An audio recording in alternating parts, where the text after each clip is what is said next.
Pega a visão. Doutor Orlando Maia, um gigantesco da neurologia. Seja bem-vindo, é um prazer tê-lo aqui com a gente. Boa noite a todos, boa noite aos amigos da Rádio Tupi. É isso aí. Antes da gente começar a falar, eu quero agradecê-lo mais uma vez e tornar público mais uma vez. De repente, para quem não liga o nome à pessoa, eu falei muito do Dr. Orlando na minha segunda internação, né? Que eu fiquei um mês internado tentando descobrir uma dor de cabeça que eu tive depois da Covid. E o Dr. Orlando Maia foi o médico que cuidou de mim, que descobriu que eu tinha, que era uma sequela da Covid, né? E conseguiu tratar com medicamento. E é por isso que eu tô aqui. Mais uma vez, muito obrigado, tá? Por cuidar de mim e ser essa pessoa tão incrível que o senhor é. Eu que agradeço a confiança, né, Cristiano? Afinal de contas, você me deu o seu maior patrimônio, o cérebro, né, para eu cuidar. É uma situação difícil, né? Pois é. Então vamos lá conversar um pouquinho, porque ontem eu estava assistindo o Fantástico, né? E a gente viu ali, e com muito prazer. Tinha que estar assistindo a Band, né? Eu só assisto no teu... Não só assisto no teu horário, mas dou uma prioridade. Deixa eu fazer um jabazinho aqui. Dou uma prioridade pro teu horário. Você sabe muito que eu te assisto todos os dias. Coisa linda. É. Aí, mas ontem não estava assistindo a Band News. Estava assistindo o Fantástico. Fiquei muito feliz de ver ali o Tony Ramos. Já voltou para casa, né, depois de dar um susto em todo mundo, né? O problema que ele teve no cérebro, ele fez procedimentos cirúrgicos para conter hemorragias intracranianas. E a gente chamou o senhor aqui para conversar um pouquinho sobre isso, por que isso acontece, se a gente pode evitar, se isso é do nada, doutor Orlando. Se o que salvou ele foi a rapidez com que ele foi procurar um hospital, é porque às vezes a gente está sentindo alguma coisa e acha que não é nada demais e deixa para lá. Isso tudo é muito importante, porque a dor de cabeça é um dos sintomas mais comuns dessa doença, né? Ele teve um coágulo chamado hematoma subdural crônico. Esse coágulo costuma acontecer nas pessoas de mais idade. Na verdade, duas partes das idades. Muito novinho, quando bebê, e mais a pessoa de mais idade. Porque a gente estava conversando aqui antes do ar, né? Explicando que o nosso cérebro envelhece como o nosso corpo e o cérebro murcha, né? O nosso cérebro encolhe. E ele fica solto ali dentro da caixa craniana. E às vezes por uma pequena batida ou até um balanço mais forte da cabeça faz com que esse vaso arrebente que... Tô lascado. Meu Deus do céu, com um coco desse tamanho, doutor, que eu tenho. Uma caixa craniana desse. Mas você de 1.000 litros. Você é muito jovem, você pratica uma série de fisioterapias cerebrais, né? Que é a maneira de você progredir o seu cérebro, é aprender coisas novas, né? Aprender truques novos, né? Tem uma máxima aí que diz que cavalo velho não aprende truque novo, alguma coisa do tipo assim, não sei se eu estou falando errado. Né? Mas assim, esses truques novos é uma maneira de você fazer o seu cérebro ter atividade, aprender uma nova língua se você não fala um idioma, aprender um instrumento musical se você não toca instrumento musical, palavra cruzada, quebra-cabeça, esses já são os clássicos, né? Para que você tenha atividade cerebral. Exercitar o cérebro. E fazendo isso, a gente, pelo menos, diminui a chance do cérebro diminuir ou murchar, como o senhor falou? Ou só retarda?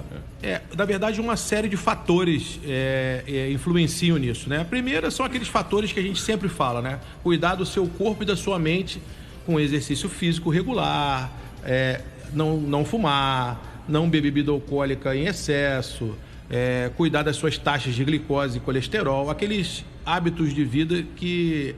Aquela dieta mediterrânea, que também se fala isso, né? Se alimentar com legumes e frutas e, além dos vegetais, as proteínas mais relacionadas a peixe. Isso tudo leva a uma melhora da saúde como um todo. E você associando isso à fisioterapia cerebral, que a gente chamou aqui antes no ar, é quando você, associando as duas coisas, leva a menor probabilidade de você ter essa situação, de você ter uma atrofia cerebral precoce. Rapaz, olha eu fazendo teste aqui pra ver se meu... Não, e depois da última cacetada que eu dei com o carro, você não sacudiu, se não vazou ali, não vaza mais.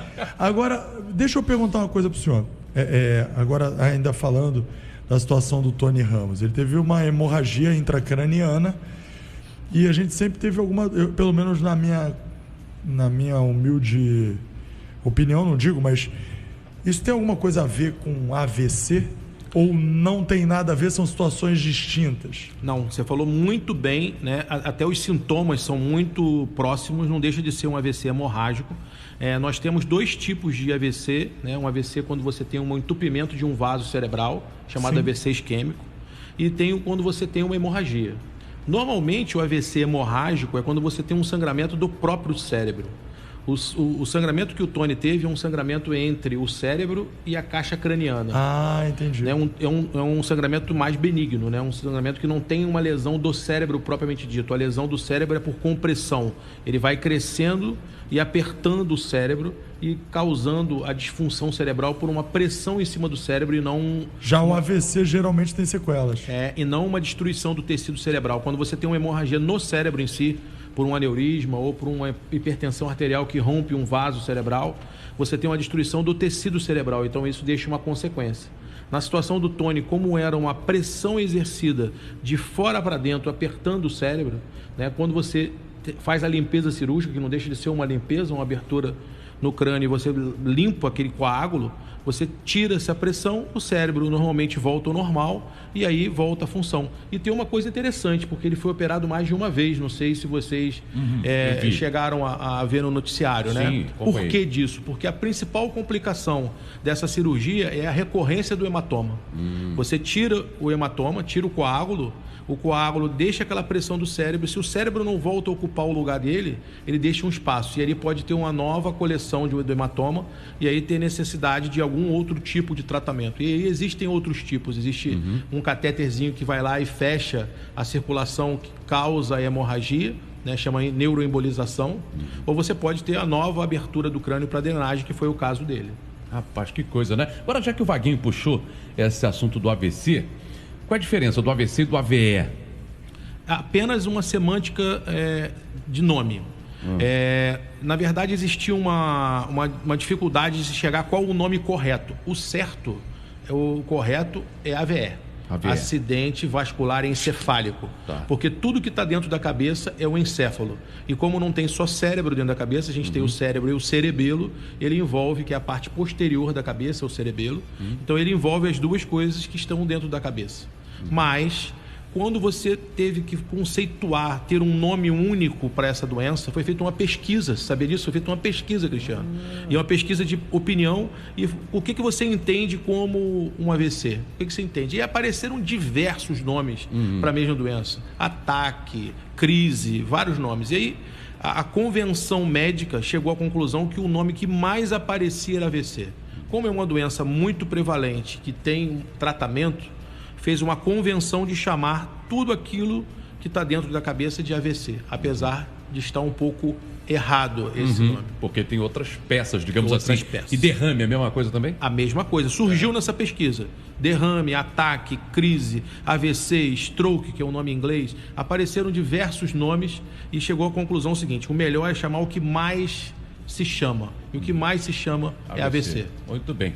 Vamos fazer um intervalo rapidinho. Por favor. Na volta a gente ainda vai falar mais algumas coisas. Inclusive o doutor Orlando vai nos dizer, é cérebro ou cérebro? Eu acho que essa é a dúvida da humanidade. Já já então. 8 horas e 22 minutos. Super Rádio Pega a visão. Conversando hoje, gente, aqui com o doutor Orlando Maia, neurologista. Bom demais, já falamos aqui sobre a situação. Acho que todo mundo acompanhou isso. Um dos atores mais amados do Brasil, que é o Tony Ramos, passou por uma situação que deu um susto em todo mundo agora. Fez 2 cirurgias, problema de hemorragias intracranianas. O doutor Orlando já falou com a gente aqui, esclareceu todas as dúvidas. Falamos sobre AVC, AVE, derrame, né? Agora uma coisa, Vaguinho, não sei se você no seu convívio ouve muitas pessoas que tiveram Covid dizendo que ficaram esquecidas depois disso. Eu acho que algumas. Eu penso que algumas estão dando desculpa. Rapaz, eu marquei contigo. Eu não sei o que aconteceu. Depois da Covid, eu esqueci. Eu tinha marcado contigo. E na hora de pagar a conta, então, né? Eu esqueci que estava devendo aquele dinheiro a você, mas eu esqueci. Né? Exatamente. Na hora da conta, gente, eu nem trouxe a carteira. Eu ouvi muita gente reclamando. Tem alguma ligação, de fato? E tem uma ligação de fato, né? O Covid apesar de a gente ter aprendido bastante com a doença, é uma doença nova e a gente não entende ainda meandros da doença para explicar o porquê disso. A gente sabe que ela penetrou no cérebro através da parte nasal, era a parte mais frequente dela entrar, né? Ela chega no cérebro pela parte olfativa, por isso muita gente perdeu o olfato.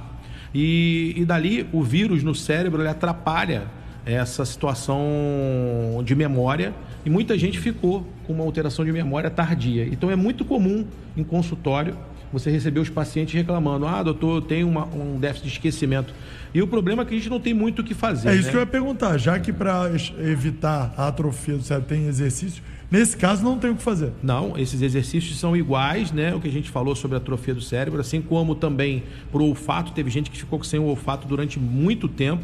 Também tem o treinamento olfativo, né, que é você pegar aqueles olfatos primários, né, café, baunilha, hortelã, né, para você treinar, e assim como o cérebro também, para que você possa melhorar a sua capacidade de memória, fazer aquilo que a gente falou anteriormente, né, treinar o seu cérebro na memória. E aí tem que ser assistido por um profissional, né?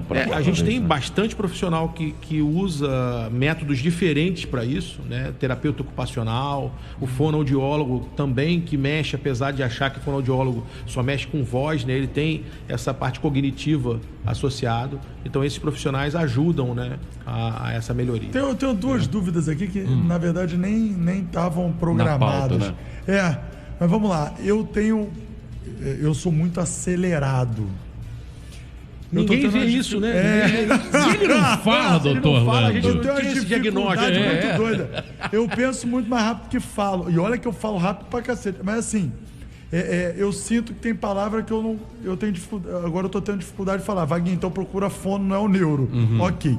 Mas a pergunta é, eu vejo pessoas que têm o mesmo jeito que o meu e que apelam para alguns medicamentos. Eu não sei se pode se falar disso, mas existem uns mais famosos do que outros. Funciona mesmo esse bagulho de concentração? Então, até funciona, Vaguinho. O problema é que se tornou isso uma coisa, vamos chamar de muito popular ou de moda. Muleta. Medicina e moda não combinam muito, né? Mas, infelizmente, o nosso país tem aqueles acessos indevidos a medicamentos. Então, assim, esses medicamentos da moda, eles causam problemas. Todos eles são derivados da anfetamina. Né? Você vai falar, anfetamina, doutor? Porque o centro cerebral que vai determinar prazer, eu vi você falando aí o merchan do prazer aí, sim, que vai determinar sono, que vai determinar saciedade alimentar, né? E que também vai determinar memória, eles estão no mesmo local no cérebro. Né? Então, esses derivados da anfetamina fazem com que o cérebro funcione de uma maneira melhor. Ele dá como se fosse um boost, um levantamento cerebral. Só que ele causa dano. Ele não é um medicamento que não tenha nenhum efeito contrário ou colateral. E esses efeitos, para quem não precisa, né, são infelizmente ruins, né? As pessoas acabam usando, a gente fala usando como muleta, que na verdade a pessoa fica muito dependente disso. Creio eu, né? Vou conseguir me concentrar se eu não tomar um remédio. Exatamente. E essa dependência causa, além de uma dependência física, porque esses remédios causam dependência física, entanto que o receituário dele é um receituário amarelo, restritivo, não é qualquer médico que tem, porque ele causa dependência mesmo, e ele causa dependência psicológica, emocional, né? Porque é emocional, né? porque a pessoa fica nessa aí, eu só consigo se tiver, né? Só faço se acaba não valendo a pena. Se tiver outro mecanismo para se valer dele, para sair dessa situação, ainda que seja mais longo, que eu acho que também as pessoas são muito imediatistas, né? Querem resolver, porque o medicamento vai funcionar mais rápido, mas em compensação, olha o que acontece, cara, compromete toda uma vida para resolver esse tipo de problema. É uma droga como qualquer outra. É uma droga. Esse remédio é uma droga, ele, obviamente, tem pessoas que precisam dele, então, se precisar do medicamento, tem que usar. Mas o problema é que está sendo usado para quem não precisa, né? Então, para quem não precisa, em doses avassaladoras.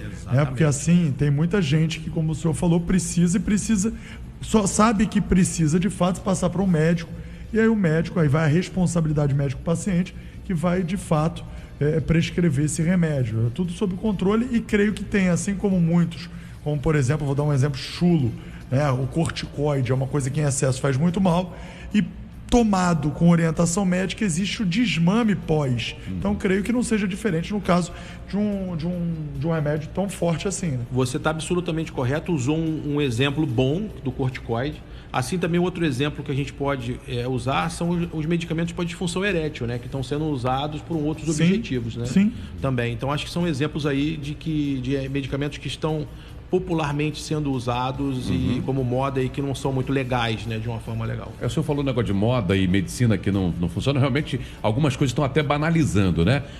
Eu acredito que eu ouvi há pouco tempo uma pessoa dizendo que se identificava com autismo. Olha só que ponto que a pessoa chegou. A pessoa falou assim... Ou seja, ela se sentia autista. Porque, sei lá, que conclusão ela tirou disso. E assim também vi o TDAH. Muita gente agora, qualquer coisinha, eu tô com TDAH. Eu tô com TDAH e tal.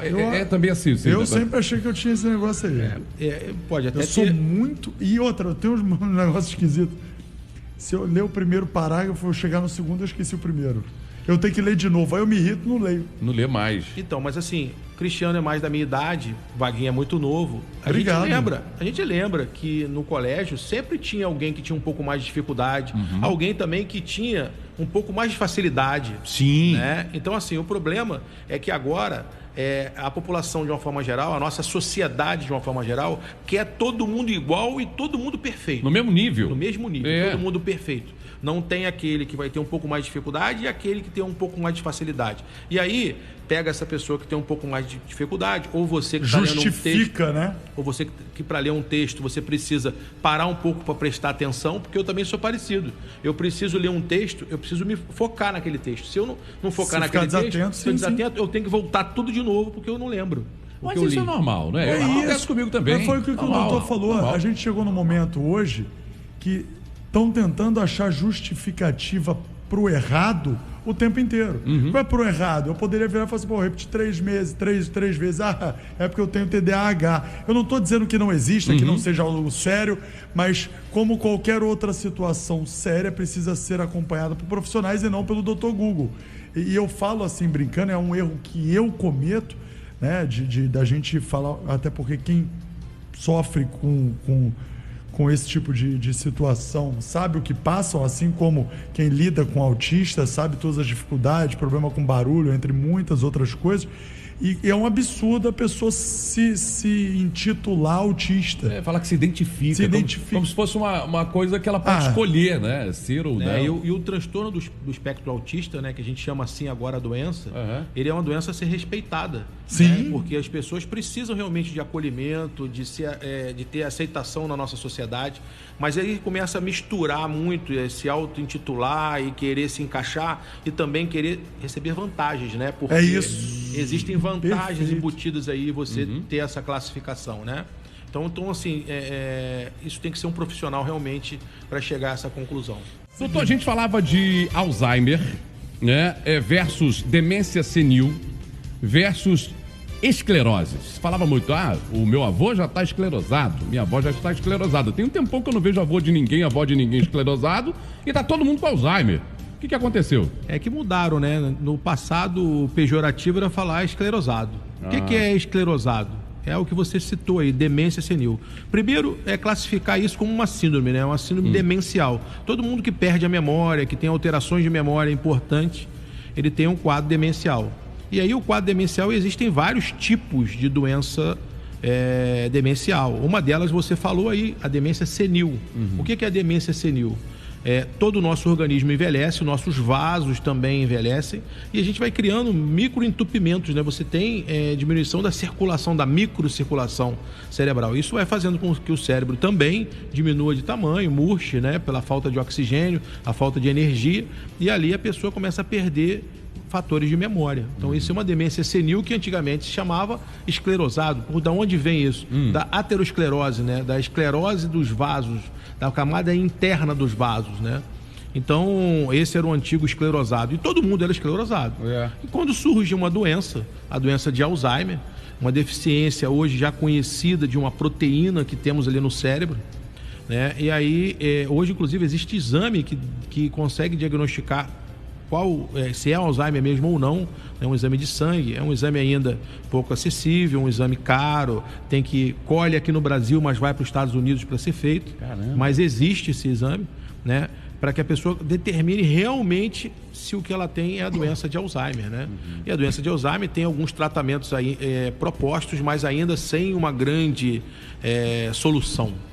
Agora, doutor, eu estava conversando com um grupo de jornalistas, de colegas de trabalho, e um determinado parente de uma das pessoas precisou rodar por mais de 10 médicos e todos diziam que era Alzheimer.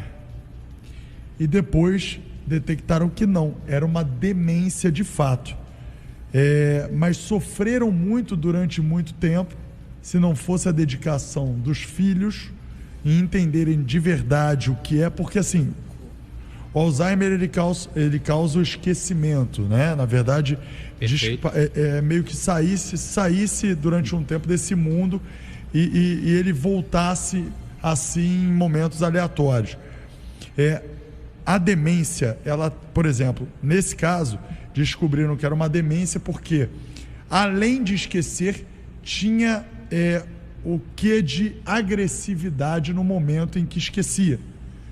Existe essa diferença básica ou realmente ambas as situações podem acontecer nas duas doenças? O que eu quero dizer é o seguinte, é realmente difícil diferenciar uma da outra ou não? Como está na moda, vão dizendo que é Alzheimer e pronto. Eu entendi sua dúvida. A sua dúvida é muito frequente nos consultórios, porque a população tem necessidade de, se está acontecendo alguma coisa, saber o que efetivamente é. Existe diferença até de medicamento para uma e para outra, os quadros demenciais. E aí tem algumas que você tem tratamento e cura. Por exemplo, se a gente estava falando antes de uma demência senil por uma obstrução circulatória, se for uma obstrução circulatória de um grande vaso, como uma obstrução da carótida, por exemplo, chega pouco oxigênio e se você abre a carótida, a pessoa melhora, volta a melhorar. Então, é por falta de oxigenação, né? Então, assim... E se demorar o tratamento, pode ser que não volte? Pode ser que se transforme num AVC e pode ser que nem volte. Foi o que aconteceu. Olha só. O que aconteceu com a pessoa é que demorou tanto para diagnosticar que no final já não Estou dava. fazendo então um exame simples que existe, a ultrassonografia das carótidas. Ultrassom das carótidas, que a gente chama de Doppler, né? Doppler vascular. Né? Existem outros, angiorressonância, angiotomografia, outros que a gente no dia a dia vai vendo isso e vai separando, né? Você vai separando aquela síndrome. É uma síndrome circulatória, não é uma síndrome circulatória, é uma síndrome demencial com agressividade. Vai por exclusão, por exemplo? Por exclusão. Agora, você pode até lançar a mão se você tem uma dificuldade, e se falou muito aí quando você teve uma situação que foi uma doença que aquele ator...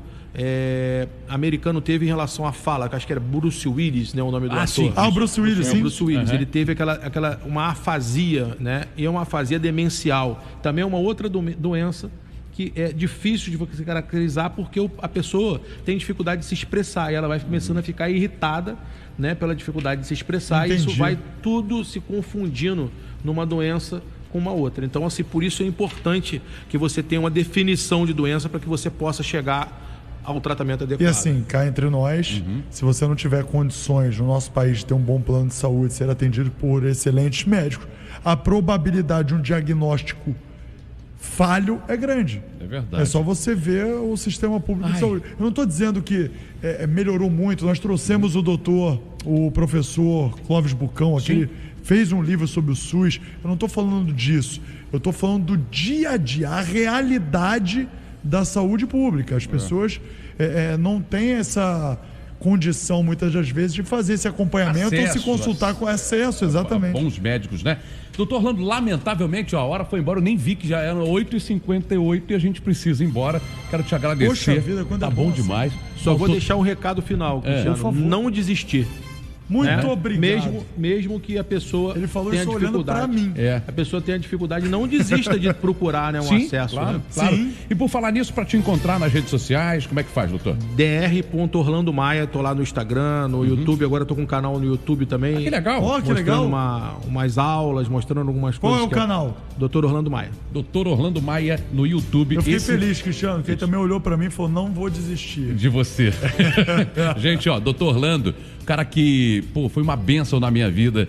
que quem me acompanha há muito tempo sabe, né? Foi o cara que encontrou a solução para acabar com aquela dor de cabeça de uma vez por todas. Obrigado e até a próxima, porque você vai voltar, isso é uma ameaça, tá? Eu que agradeço, estou à disposição.